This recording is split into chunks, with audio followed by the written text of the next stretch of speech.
Good afternoon. As mentioned, thanks so much for joining this latest Born Ontario briefing.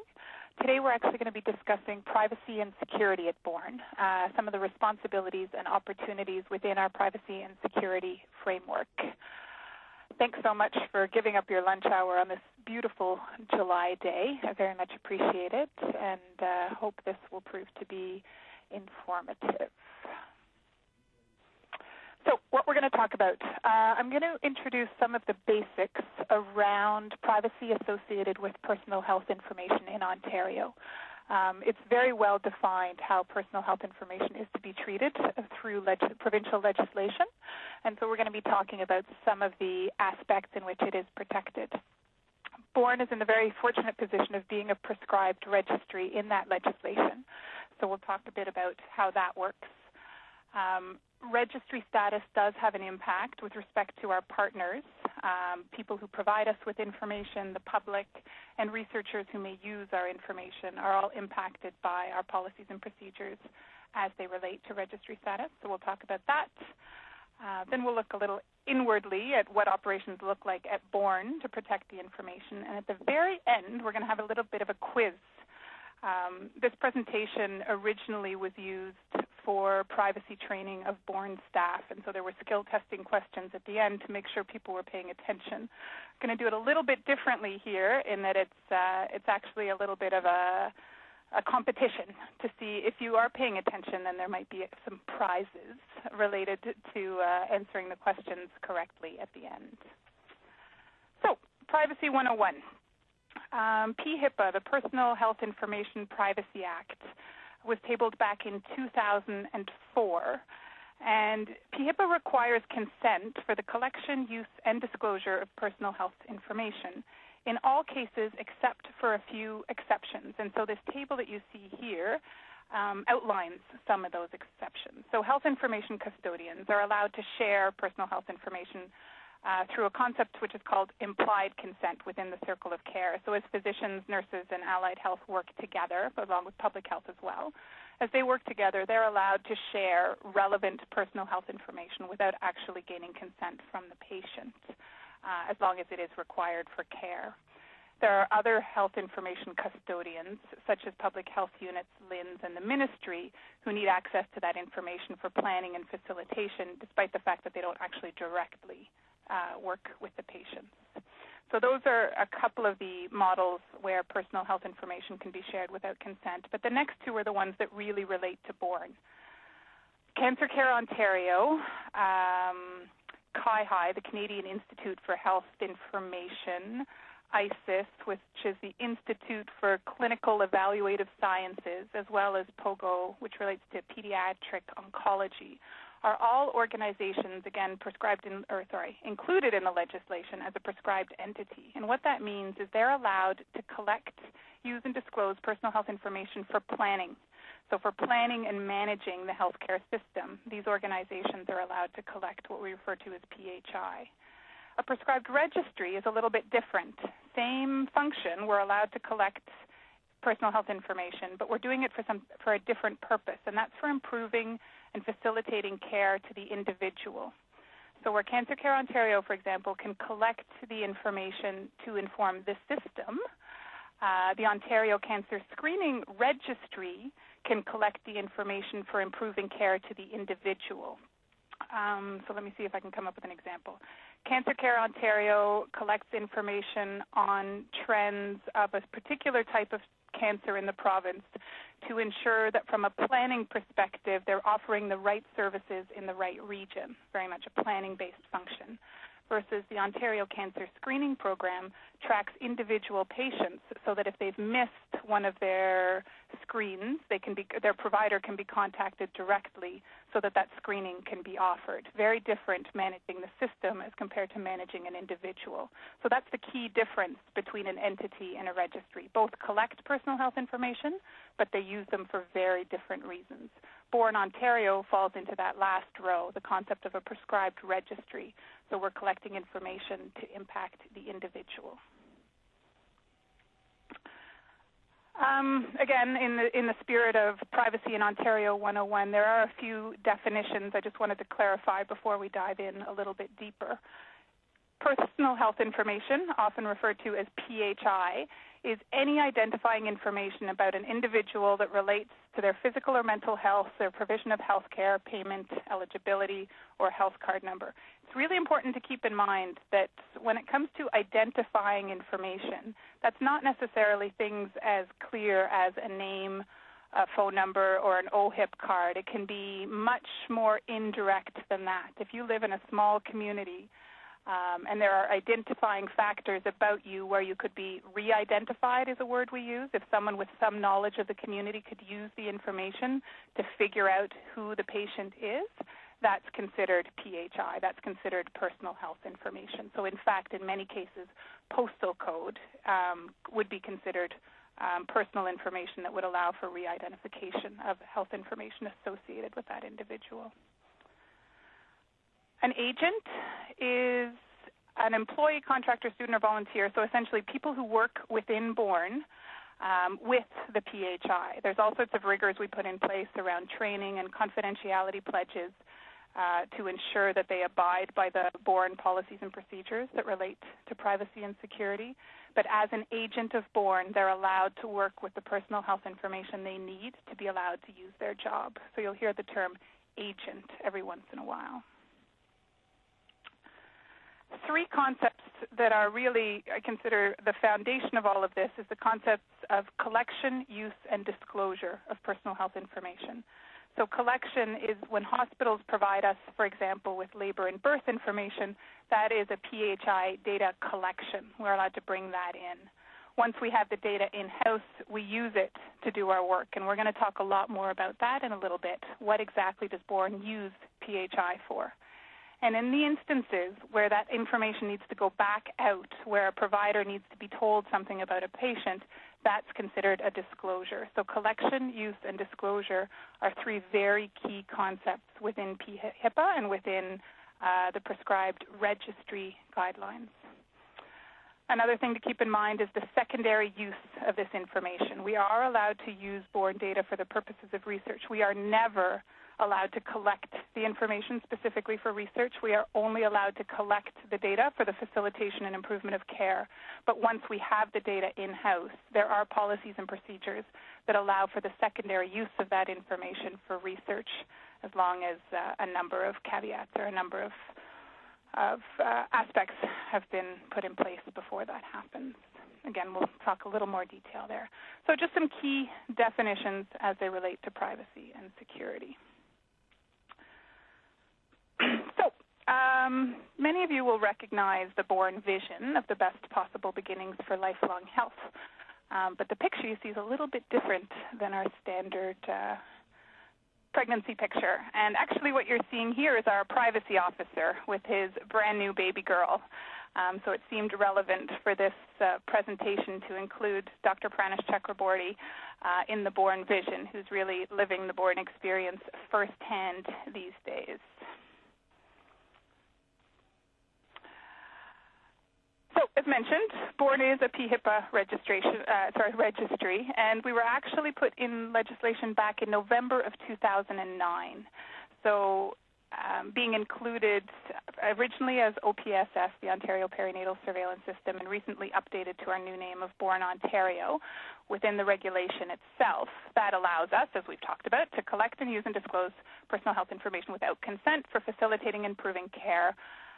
One key note is when it's impossible or impractical to obtain consent. There are instances where consent can be gathered, in which case we will. But in situations where we can't, where the data is at risk by not having full coverage, then we are allowed by the regulation and by the IPC to collect without consent.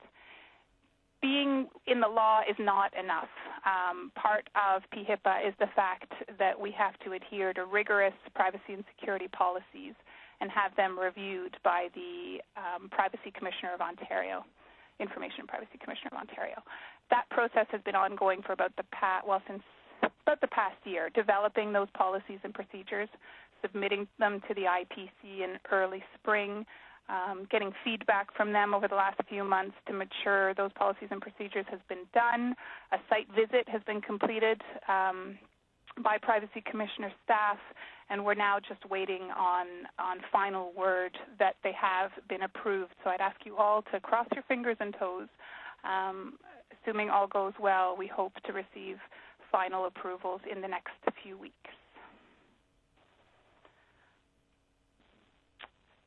So again, just to bring collection, use, and disclosure into the context of BORN specifically, we collect personal health information from health information custodians. Health information custodians being hospitals, being labs. We'll go into more detail there. We bring it into the BORN registry and use it to serve our purposes. And then in certain instances, and I'll tell you it's not all that often we do disclosure. Most often we aggregate information, we de-identify information to serve our purposes and then distribute it. But in a very, very few cases, there are disclosures of personal health information to serve our purposes, and a number of places where we might disclose.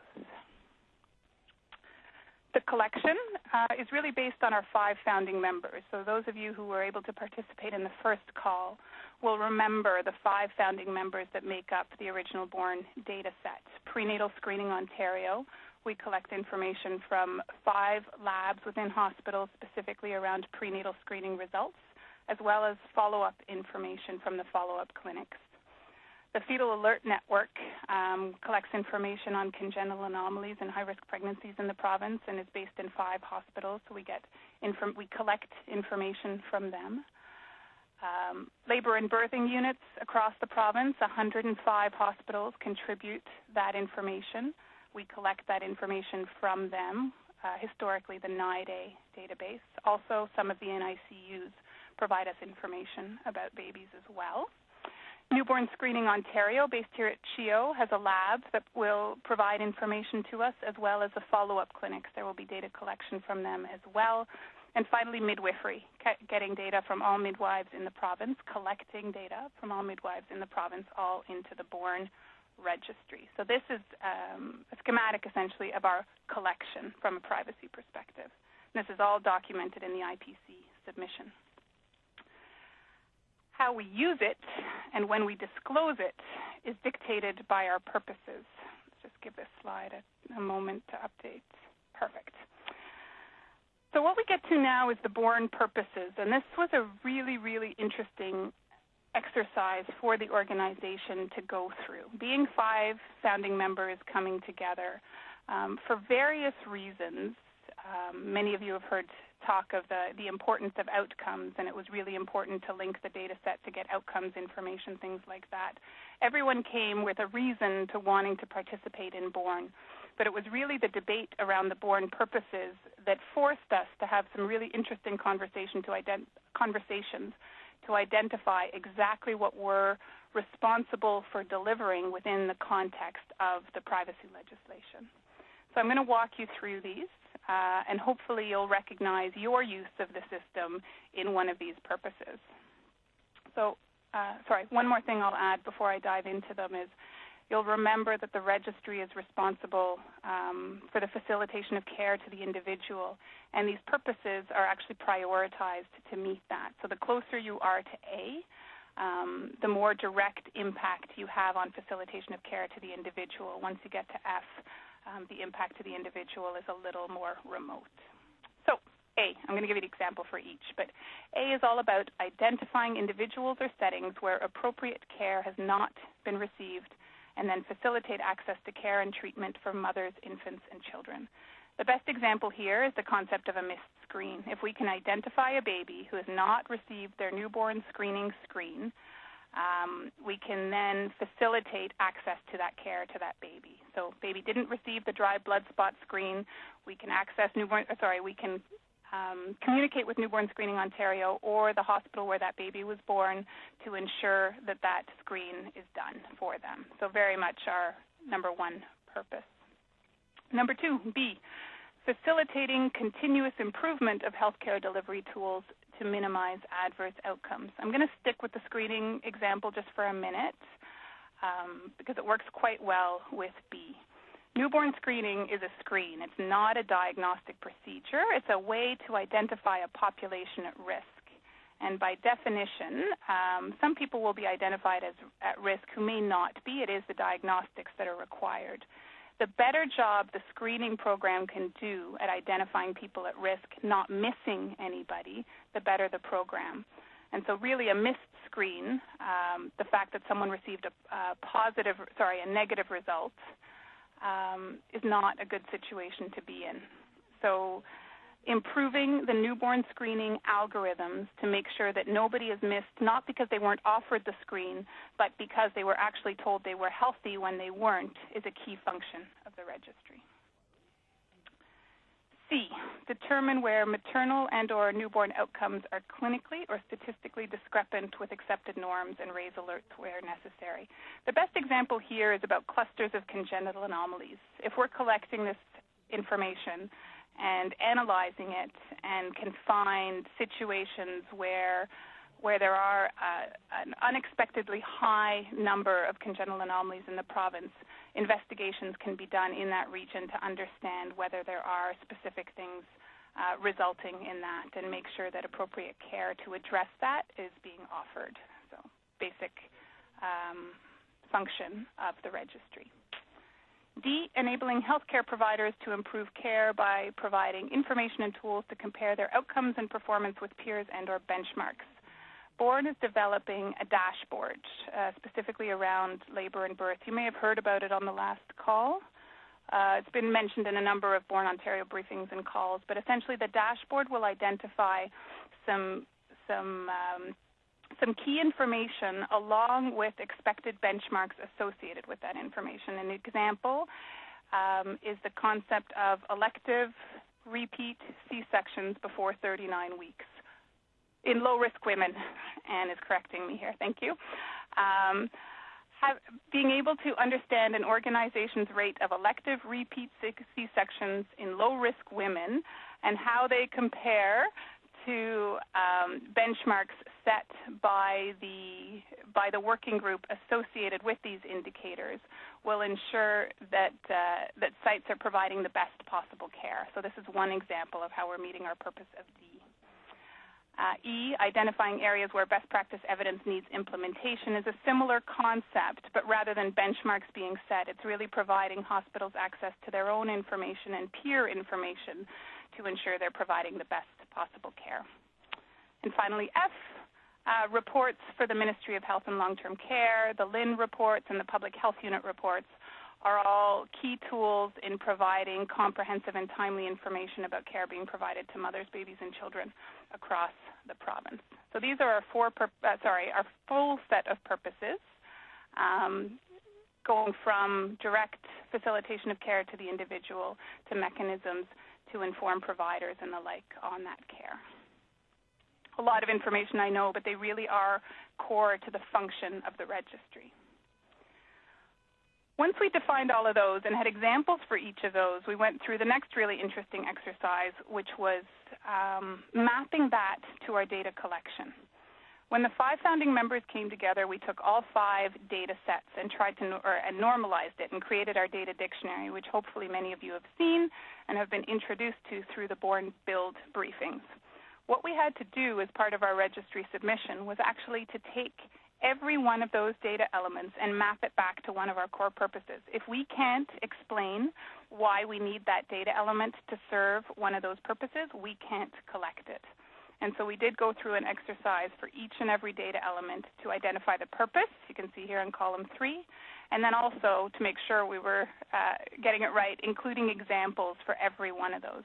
So we need to be able to identify a child to serve purpose A, and we need to be able to quickly and correctly identify that child so that they can be offered the care they need. That's what was done for the entire data dictionary, and I can tell you there were a few data elements which we had to stop collecting because we couldn't explain it in our core purposes. Fortunately, not a lot, but a few.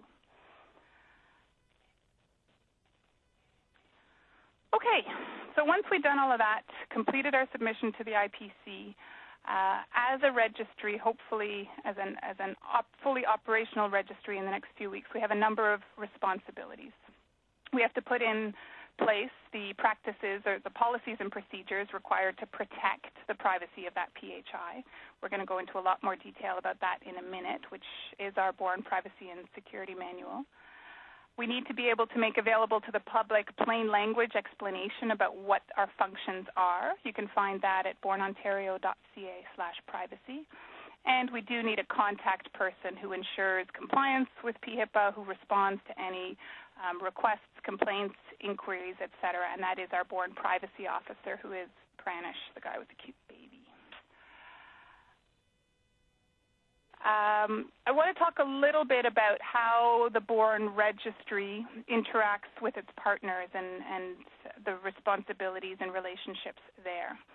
So when it comes to our information providers, to the people from whom we collect information, I think it's really important to keep in mind that those information providers are the owner of that information. So Bourne collects it and uses it, but you are the custodians of the information and will continue to have access to that information through the Bourne system. Your organization's policies and procedures on privacy and confidentiality still fully apply. If you're not allowed to see information within your health records department, you shouldn't be able to see it through the Bourne system either. But if you do have access, for example, to labor and birth information in your hospital, you'll be able to access that same labor and birth information through the Bourne system. Bourne does everything we can to support your organization in protecting the information, so we do allow for role-based accounts for all users. So one person who's allowed data entry, another who's allowed reporting, we can support that through the role-based accounts. And there are strong password requirements. We do our best on security. We work on the eHealth One network to make sure that data is protected both from privacy and security perspective. Anytime your organization has access to information related to peers and others, that information will adhere to re-identification risk guidelines. So essentially, you can look at PHI for your organization. You can see the number of births that had happened. You can even see small numbers of congenital anomalies, things like that. If you want to look at similar information for your peers, then there's essentially a masking that will happen to ensure there is no re-identification, to ensure you're not accessing PHI from other organizations. I think it's worth mentioning here, Bourne is in the very fortunate position of working with Khaled El Imam, and he's really a privacy guru in the province and country, and we work closely with his team on exactly this, on the concept of re-identification, both within the Bourne system, but also within research requests and the like. We're incredibly lucky to have him to teach us about truly what is at risk of re-identification and what is truly information that can be shared. And then the public. If someone from the public were to come to Bourne and ask for a copy of their personal health information, we can let them know whether or not we have the personal health information they're asking about and the source of the information, but we can't actually tell them what the information is. We do direct them back to the health information custodian who was the source of the information. They can work with them to make sure it's correct, to understand what it is, and if there are any corrections, then the corrections come from that HIC. We don't actually interact with the public directly on the information.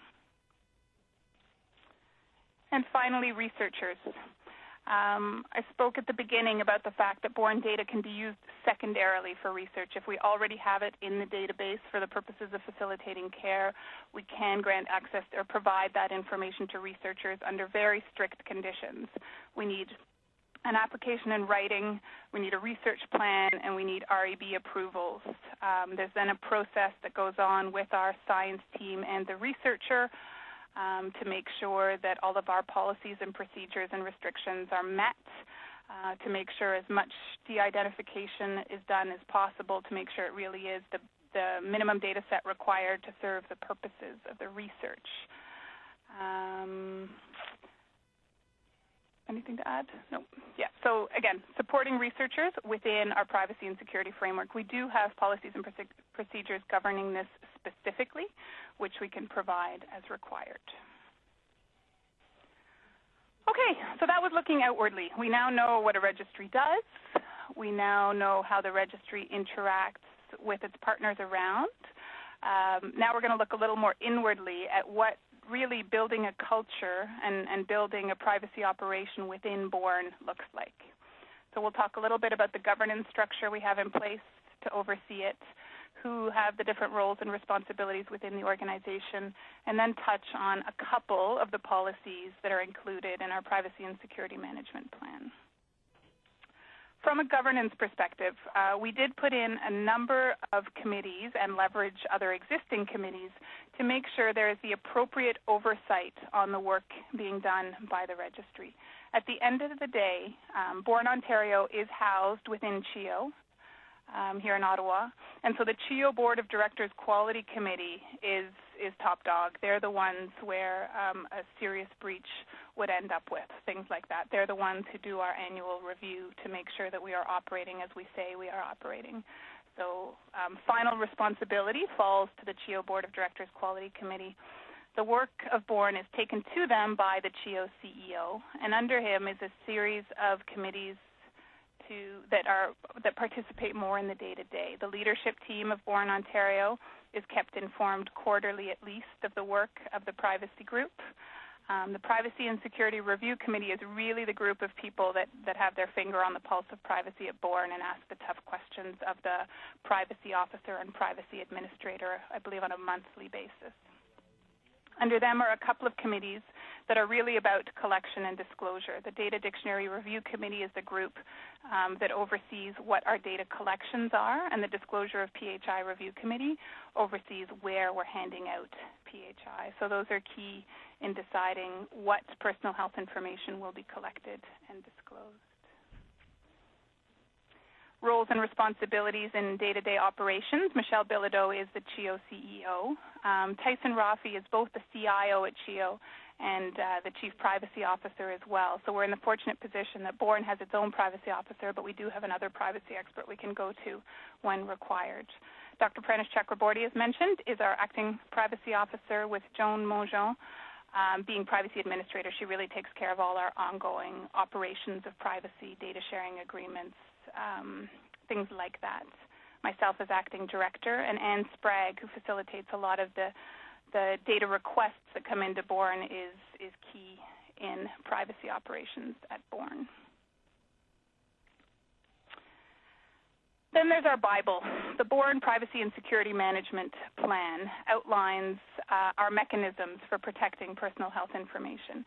It took us about a year to develop these privacy and security policies and procedures. We were incredibly lucky to work with Carol Apatharai, who really is a privacy expert in the province, who's intimate with HIPAA, to develop these policies and procedures. And the result is 17 privacy procedures, 15 security policies and procedures, 8 organizational and HR policies and procedures.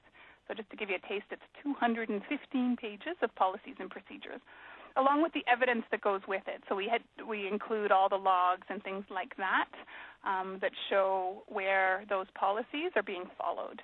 This is the document that is now with the IPC to be approved. I'm just going to walk you through a few of them to give you a taste. I won't make you sit through all 41. How's my math? Yeah. But we'll touch on a few. So first, agent access and use to data is one of the policies. And essentially, BORN agents can't play with personal health information willy-nilly, just like providers in hospitals can't either. It really operates on a need-to-know principle. Our agents have to use the minimum amount of identifiable information necessary to do their day-to-day responsibilities.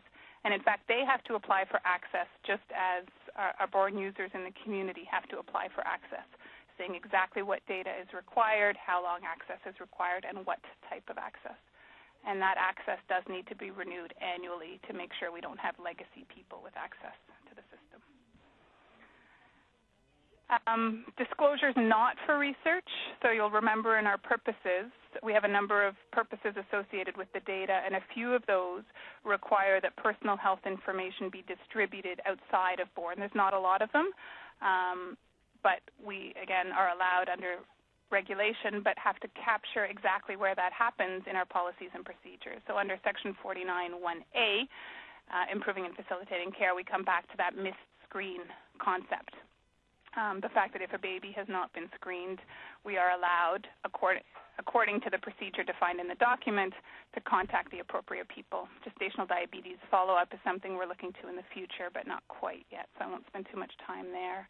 Under Section 45, we can actually share data with a prescribed entity. So you'll remember entities collect personal health information for system planning, and so a partnership with ISIS is a great opportunity to combine the administrative data housed in ISIS with the clinical data housed at BORN to really do some incredible research and work for the province.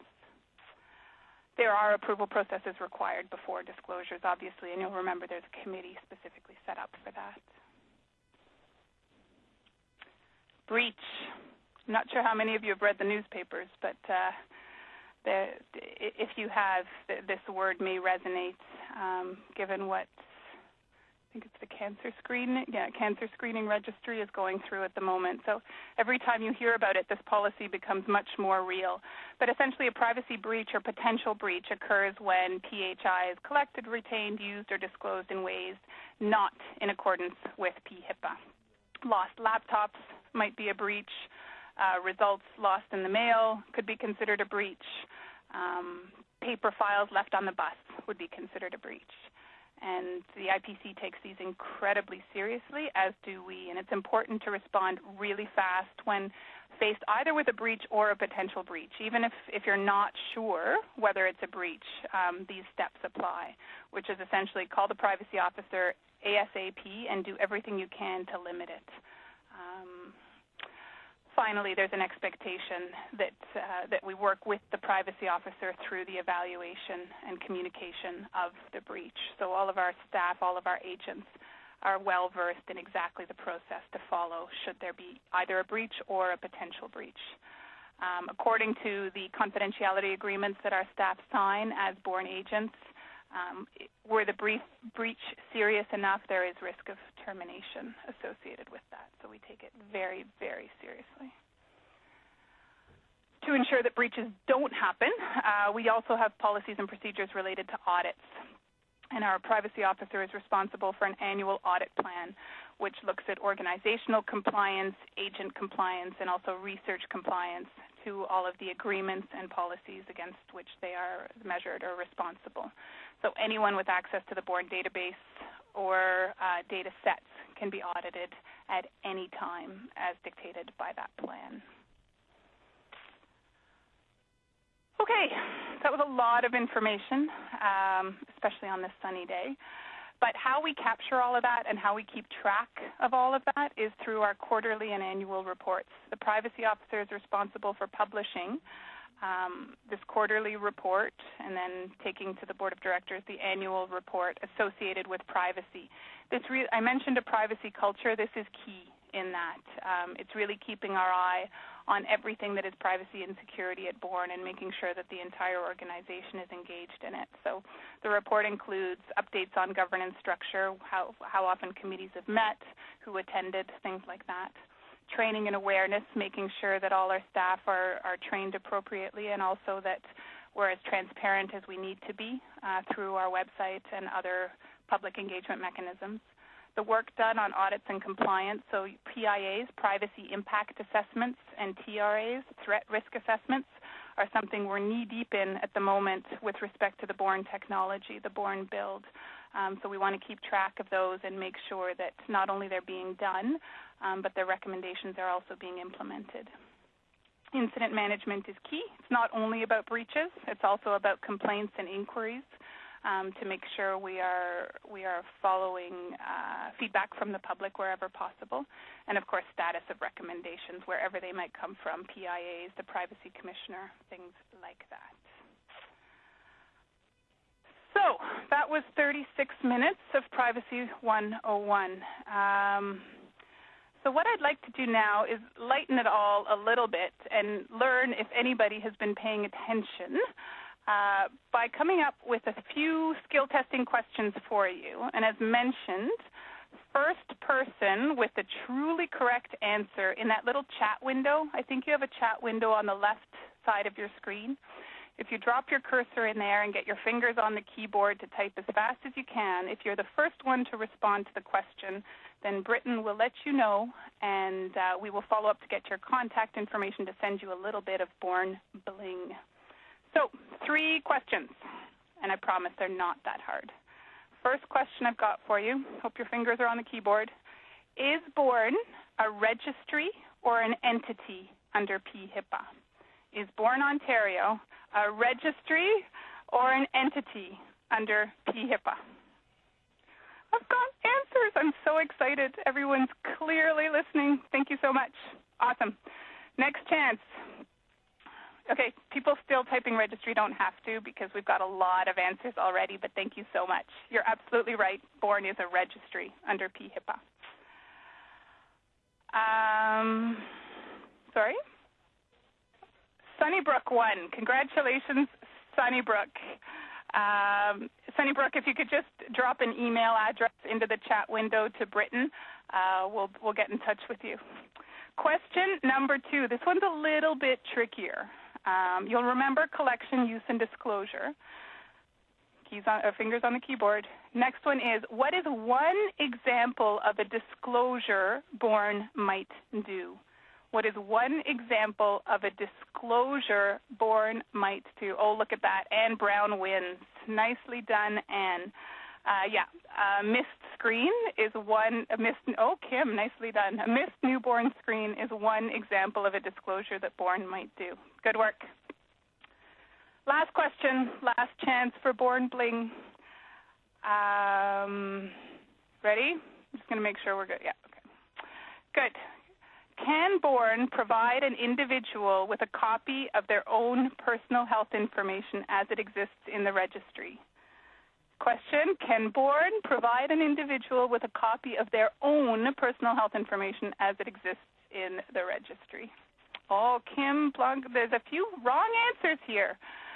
I'm surprised. No, Born cannot provide an individual with a copy of their own personal health information. We can let them know that they are in the registry.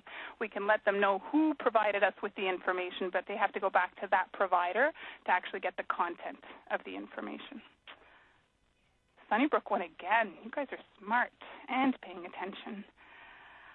Okay, thanks so much for that. I hope that was informative. It is a lot of information, but we've had an incredible experience with people like Carol Apatharai, with the IPC and the ministry, and the team here to really understand what our privacy responsibilities look like and what our privacy program will look like going forward. Hopefully the session has provided you with some insight into that and what our responsibilities are, but also what the opportunities are, the fact that once treated appropriately, there's a lot we can do with the information. If you have any questions, there's a number of people you can contact. There's always info@Born Ontario or privacy@Born Ontario with questions, or myself, M. Teitelbaum, at bornontario.ca. Again, thanks so much for giving up this beautiful lunch hour. We really appreciate it, and we'll speak to you again in 6 weeks. The next session should be really interesting. The next session will be really interesting as it is about our partners. We're going to be highlighting and presenting with 3 key partners that we work with in the province to do what it is we do. So with that, questions. Britain, I think the rules to ask a question, if you press 01 on your phone, then you will be placed in the queue. We'll unmute you and you can ask your question, and I'll do my best to respond. There's also the chat window. You can always type your question in the chat window, and I will still do my best to respond. So 01 to ask a question. If someone asks your question before you, type 02, and that'll pull you out of the queue. But 01 to ask a question about privacy and security at Born.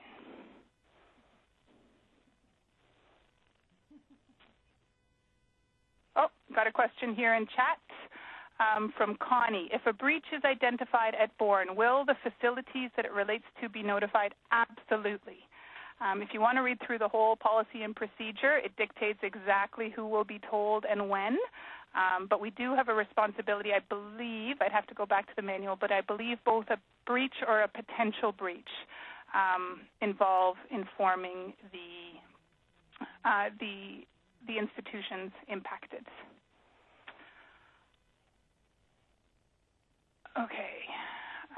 Hope that answers the question. Another question, can you give us examples of data elements that are no longer going to be collected? One example I can give you is there were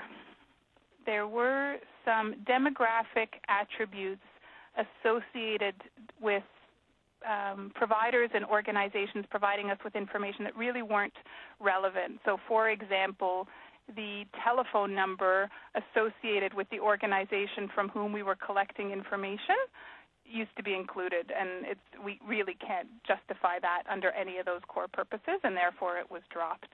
If you want to send me an email, I'm happy to give you the full list, but any clinical values associated with our purposes continue to be collected. It's really just about ensuring there's nothing extra there. Okay. Okay, let's go for audio so people can hear somebody else's voice instead of just mine.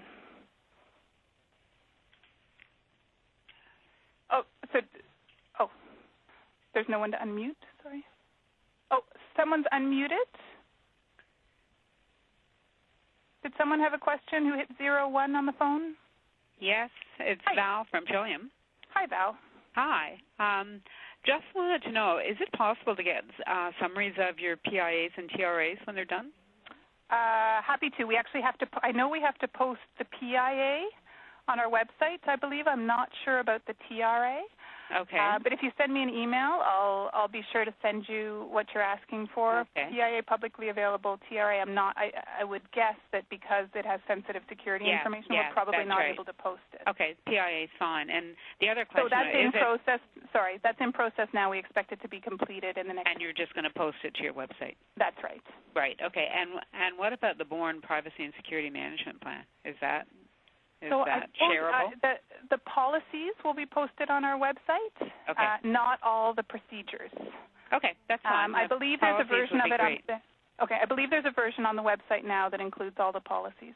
Excellent. That's great. It sounds like you've done a great job.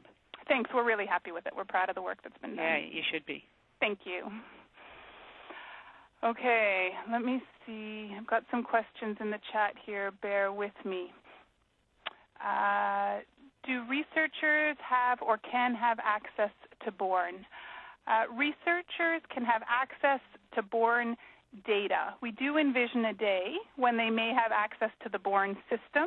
That won't be in the first go-round. In the first go-round, it's about working with Anne Sprague and her team to develop a data set to which you can have access, and you'll be provided that data set in a secure manner. But someday in the future, hopefully we will have reports and the like, cubes, as I like to call them, available through the Bourne system for researchers as well, but that won't be in the go-live this fall. Question from Kathy. Will patient demographic information continue to be manually entered, or is ADT HL7 component part of the scope of this project? It's a great question. Essentially, there are hospitals who do have ADT integrations for data collection for the Bourne system, and there are hospitals that do not. Hospitals that previously had that type of integration still will have that functionality, and we do have specifications now for the system so that any other hospital that is able to make the investment to create that kind of interface, to create that connection, can easily be brought online to collect patient demographics through ADT rather than having to manually enter it. Our Bourne build briefings happen we stagger them. Essentially, every 6 weeks we do a Bourne Ontario briefing, and staggered by 3 weeks we do the Bourne build briefing. The Bourne build briefing includes people like Beth Goodhue and Cynthia Emerson, who can provide you a lot of details around that. But if you drop me an email, I can make an introduction there as well. Question. can born correct an error on the data from their partners? That's a great question. So there's an interesting situation. I'll give you a real-life example of this. If we receive labor and birth information from hospitals, and then we receive labor and birth information from newborn screening, so for example, baby birth weight, and we link those two records and find that the birth weight reported from the hospital is different than the birth weight reported in newborn screening, we have the concept of data discrepancy reports. We can't go back and change your data. It truly is your data. But we can provide you information when your data on an individual is discrepant from somebody else. We can say that the information you provided us is different than what newborn screening provided us. So from a data quality perspective, this is really, really important. Newborn screening really wants to know where there are data discrepancies because their results actually depend on clinical values like that. And so being able to cross-reference through that linking, we can ensure the highest quality data for the facilitation of care. So a really, really good question.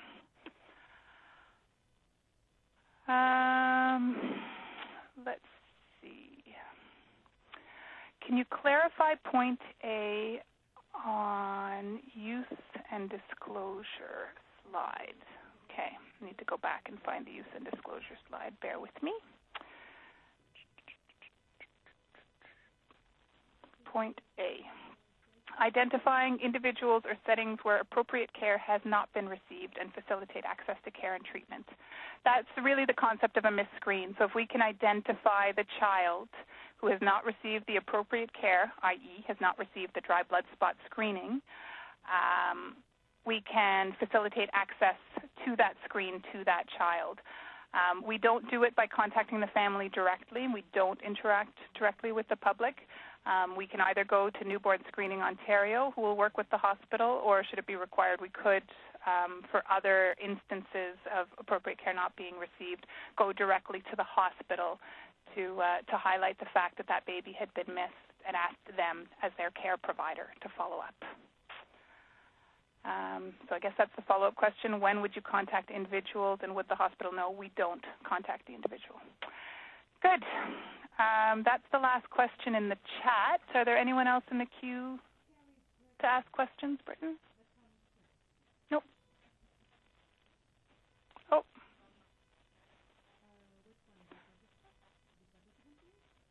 Okay, sorry. One more question as to whether policies and procedures are available as they relate to PIAs and TRAs.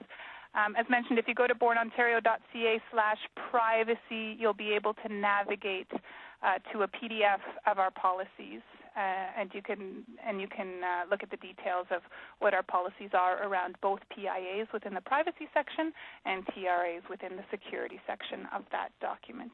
If you don't find what you need, again, feel free to contact me or privacy@bornontario.ca.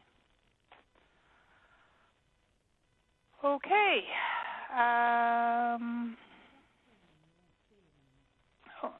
So a bit of a follow-up contact from the question as it relates to Purpose A. Appropriate care is only referring to newborn screen and not to labor management. Yeah, in the born purposes at this point around labor management, we're really focused more around C and D. So being able to understand the practices being used, being able to understand the outcomes, that's really where the born purposes relate to labor and delivery. We're not in a situation yet where we would do any disclosures around the specific care being provided to an individual through labor and birth. Hope that answers the question and didn't confuse more. Okay.